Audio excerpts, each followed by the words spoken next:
Бир кадрда эки башка эмоция. Сол тараптагы адамдар кадырлуу конокту өзгөчө тосуп алуу үчүн талашып тартышып жатышса, ал эми оң тараптагы кыргыз элчисинин маанайы шайдоот. Бул күндөрү Түркия Анкара шаарындагы Эсенбог атындагы эл аралык аба майданына ардак кароол тизип, президент Садыр Жапаровду тосуп алуу үчүн мыкты даярдык көргөн. Мындай учурда коопсуздуктагы абдан маанилүү күзөтчүлөр куралын иретке келтирип, аэропортту кайтарууга алышты. Ошентип, мамлекет башчысынын Түркияга иш сапары башталды. 1955 жылдан бери иш алып барып келе жаткан Анкаранын эл аралык аэропорту бир жыл ичинде 11 миллиондон ашуун адамды кабыл алууга дарамети жетет. Ошондой эле 100 миңге жакын каттамдарды кабыл алган. Бүгүн бул эл аралык аэропорт президент Садыр Жапаровду тосуп алууда.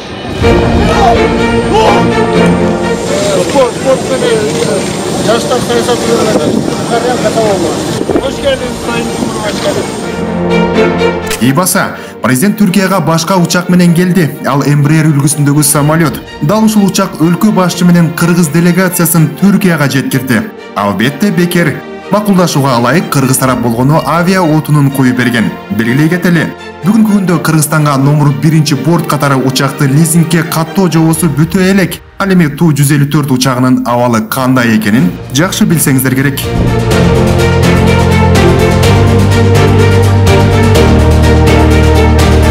Президент алдыдагы 2 күндүк иш сапарда Түркиянын өлкө башчысы менен жолугуп, Түрк мамлекеттер уюмунун кезексиз саммитине катышат. Ошентип, президенттин кортежи Анкара шаарына бет алды.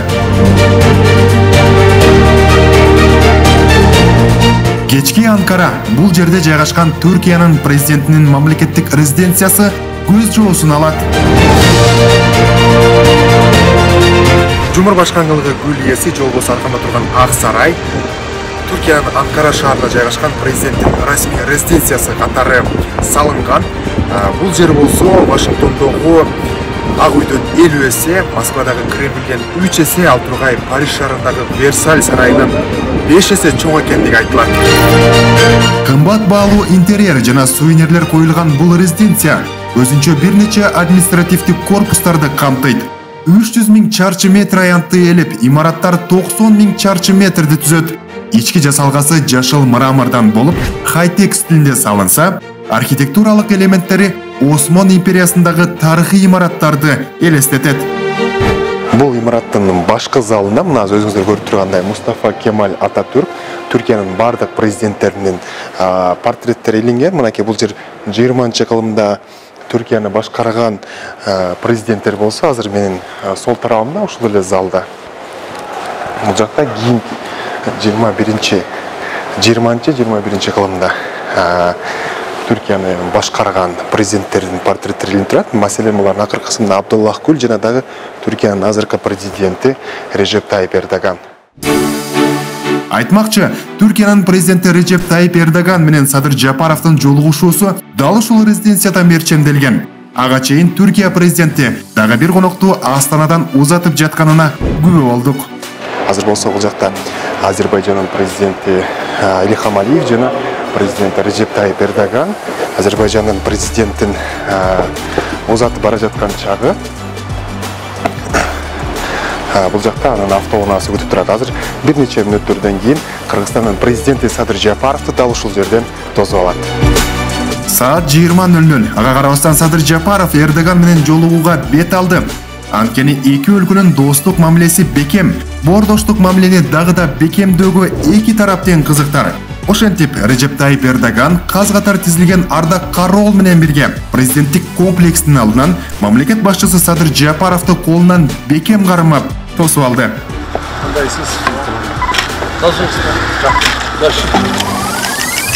Эки өлкө лидерлери кыргыз-түрк эки тараптуу жана көп тараптуу кызматташууну талкуулады. Режеп Тайип Эрдоган Садыр Жапаровга ушул жылдын февралында Түркияда болгон жер титирүүнүн кесепеттерин жоюуга көрсөткөн жардамы үчүн ыраазычылык билдирип, Садыр Жапаровдун колдоосун сезип жатканын, ал биринчилерден болуп көңүл айтканы Түрк эли үчүн бир тууган кыргыз элинен мындай колдоо күч-кубат берерин билдирди.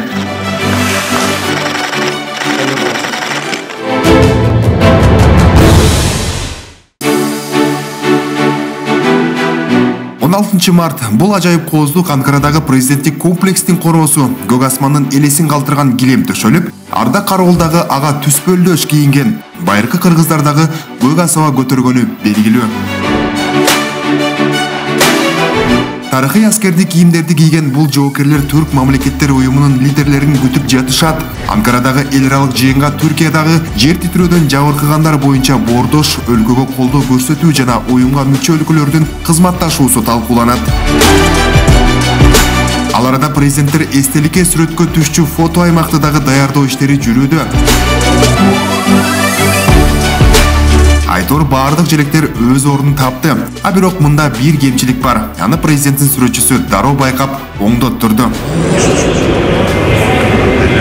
Ошентип акырымдык менен ТМУга мүчө мамлекеттин лидерлери Түркия президентинин комплексинин алдына келе баштады. Аларды Түркиянын тышкы иштер министри Мевлют Чавушоглу кортеждин алдынан тосуп алып жатты.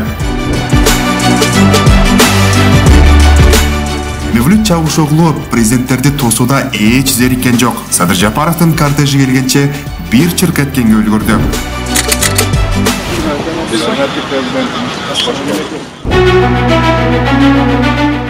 Президент Садыр Жапаровду комплекстин ичинен Түркиянын лидери Режеп Тайип Эрдоган жылуу тосуп алды. Жыйын башталганча лидерлер күтүү залында чогулушууда. Ал арада өлкө башы Садыр Жапаровду жакында эле жолугушкан Венгриянын премьер-министри чыдамсыздык менен күтүп жаткандай президентти бекем кучактап учурашты. Бери жакта президент Садыр Жапаровду дагы бир кесиптешип күтүп жатат. Ал Өзбекстандын башчысы Шавкат Мирзиёев өлкө башы менен бейфармал жылуу маанайда пикир алышты. Мындай баарлашуу эки мамлекеттин бир тууган алакасын айгинелейт да, чынбы? Ошентип жыйынды баштоо убактысы да келди. Отурумга бет алган Садыр Жапаров менен ара жолдо ТМУнун башкы катчысы Кубанычбек Өмүралиев дагы пикир алышканга үлгүрдү. Президент Садыр Жапаров Түрк мамлекеттер уюмунун жыйынында кризистик кырдаалды жамааттык эскертүү жана болжолдоо механизмин түзүү зарылчылыгын белгиледи. Бул өңүттө Түрк тараптын өзгөчө кырдаалдар министрлери аркылуу Түрк мамлекеттери үчүн жаранды коргонуу механизмин түзүү демилгеси кубатталарын кошумчалады. Жер титирөөнүн алгачкы күндөрүнөн тартып, Түрк мамлекеттеринен куткаруу топтору, талаа ооруканалары, медицина кызматкерлери, техникалык жабдуулар жана гуманитардык жардамдар Түркиянын кырсыктан жапа чеккен аймактарына жөнөтүлдү. Кыргызстандагы Түркия элинин кайгысын өзүнүн кайгысындай кабыл алып, кырсыктын алгачкы күндөрүнөн тартып, жер титирөөлөрдүн кесепеттерин жоюуга күч аракетин жумшады. Каны бир, жаны бир, тарыхы менен тамыры бир түрк эли үчүн кыргыз эли канын азык, каруусун казык кылуудан кайра тартпады. Түрк мамлекеттери уюму кандай гана кырдаал жаралбасын биримдикте иш алып барганы менен өзгөчөлөнгөндө талашсыз. Кылым каргашысы болгон бул апат күчүбүз биримдикте экенин кайтадан далилдеди. Кезинде Түркиянын лидери Режеп Тайип Эрдоган Түркиялык кайгыга батып оор күндөрдү кечирип турган маалда бордош өлкөлөр ар тараптан колдоо көрсөткөнүнө ыраазычылык билдирди. Zirvemizin hayırlara vesile olmasını diliyor. Emeği geçen herkese teşekkür ediyorum. Ошентип ТМУнун кезексиз отуруму жыйынтыкталды. Биз Түркиянын өлкө башчысынан иш-чаранын жыйынтыгы тууралуу суроо салганга аракет кылдык. Бирок Эрдоган ашыкча сөз жок, баары жемиштүү деген таризде жооп берүүдөн карманды. Президент, бир соорум бар. Бүгүнкү зирвенин сонуштары нелердир? Şimdi açıkladık sonuçları. Oradan bak. Tamam. Teşekkürler. Бул жыйын Кыргызстан үчүн өтө жемиштүү болду десек жаңылышпайбыз. Себеби ушул жылы Түрк инвестициялык фонду ачылып, анын өкүлчүлүгү Бишкекте ачылганы жатат. Эгер ал фонд иштеп баштаса дагы, биз ойлоп атабыз, ушундай өзгөчө кырдаал учурунда же болбосо соода саттыкты өнүктүрүү боюнча, инвестициялар тартуу боюнча дагы ошо фонддун көп жардамы тиет. Ошондуктан мен ойлойт элем, бүгүнкү болгон кезексиз Түрк мамлекеттер уюмунун саммити жогорку деңгээлде жана жакшы мындай көз карашта өттү.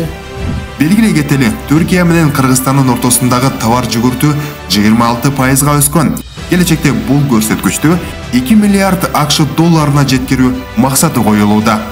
акыркы 2020-жылдан баштап акыркы 3 жылы Түркия менен Кыргызстандын көп тараптуу, эки тараптуу мамилесинде бир жаңы барак ачылды десем болот. Жаңы багыттар ачылды, көп багыттар. Эми ал багыттардын көп айтуудун деле мааниси жок деп ойлойм. Бирок азыр аны жалпы эле Кыргызстан калкы, жалпы эле түрк калкы көрүп атат го дейм. Ошол мамиленин эки тараптуу, көп тараптуу мамиленин жаңы деңгээлге чыкканы ошо тилекке каршы ошо Түркиянын 10 областында болгон зилзалада дагы өзгөчө көрүндү. Чынында соңку 2 жылда кыргыз-түрк ымаласы бекемделип жатат. Муну Түркиянын Кыргызстандагы элчиси да растады. Kırgız-Türk ilişkileri son yıllarda mükemmel seviyede gelişiyor. Biz de bundan çok memnunuz. Түркия Кыргызстанга стратегиялык өнөктөш гана эмес, достук ымалада бекем. Кандай гана кырдаал жаралбасын, эки өлкө бири-бирин колдоп келет. Февраль айында Түркияда катталган зилзалада Кыргызстан 120 куткаруучу, 100 чакты боз үй, анан калса 40 тонна гум жардам жөнөткөн. Колдоо муну менен чектелбейт. Учурда Кыргыз тарап бордо шейлөө үчүн ачылган атайын эсепке каражат чогултууда. Анда азыр 100 миллион сомдон ашуун каражат топтолду.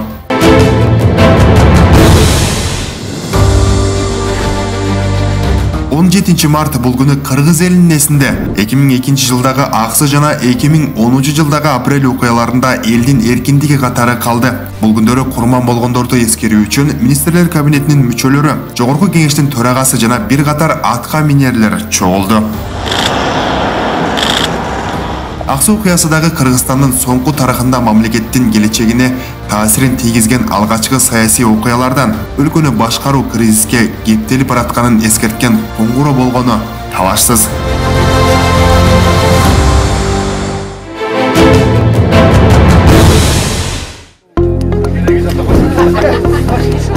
Бүгүн Бишкек шаарындагы ботаникалык бакта шаар тургундары жана дагы мамлекеттик муниципалдык кызматкерлер ишембилик өткөрүп жатышат.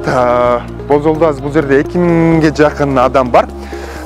Бир аздан соң президент Садыр Жапаров ушул жерге келет дагы ботаникалык бакты көрүп чыгып, бул жакка бак отургузары күтүлүүдө. 18 март бул күнү өлкө боюнча жалпы ишембилик өттү. Ага президент Садыр Жапаров да катышты. Ал Эндер Гареев атындагы ботаникалык бакчада уюштурулган. Президент Садыр Жапаров алгач ботаникалык бактын абалын көрүп, аны оңдоп түзөө пландарына көңүл бурду. Азыр биз каерде турабыз? Каерде турабыз азыр? Бул жерде турабыз. Азыр өйдө карай кетебиз. Ботаникалык бактын кештүү абалын көргөн президент Садыр Жапаров бул жайга өзгөчө көңүл буруу керектигин белгиледи. Академияны алып келе кала бериш керек, булчу. Эч кандай алып кетебиз, анан мындай кылабыз дебеш керек да. Булар ишин улантып бериш керек. Только жанагыдай кылып, сонун кылып парк кылып жасап берип, өзүлөрүнө түшкөн акча ичинен жана майда чүйдө жана коммерческий жерлерине түшкөн акча менен өзүлөрүн өзүлөрү багып кете бериш керек да. Мындан ары президент Горький көчөсүндөгү ботаникалык бактын филиалына бет алды. Өлкө башчы ал жака барганча жетишип калалы деген шаар мэри жүгүргөн боюнча жөнөдү. Биз ара жолдо ат жалына казан асууга үлгөрдүк. Бул ошондо президент жогоруда айтты го. Мындай этап менен жасап көрөлү деп ошондо. Биринчи кайсыл этаптан башталат? Эми азыр жанагы Горький көчөсүндөгү 22 гектар жер бар. Ушуну части да сиз.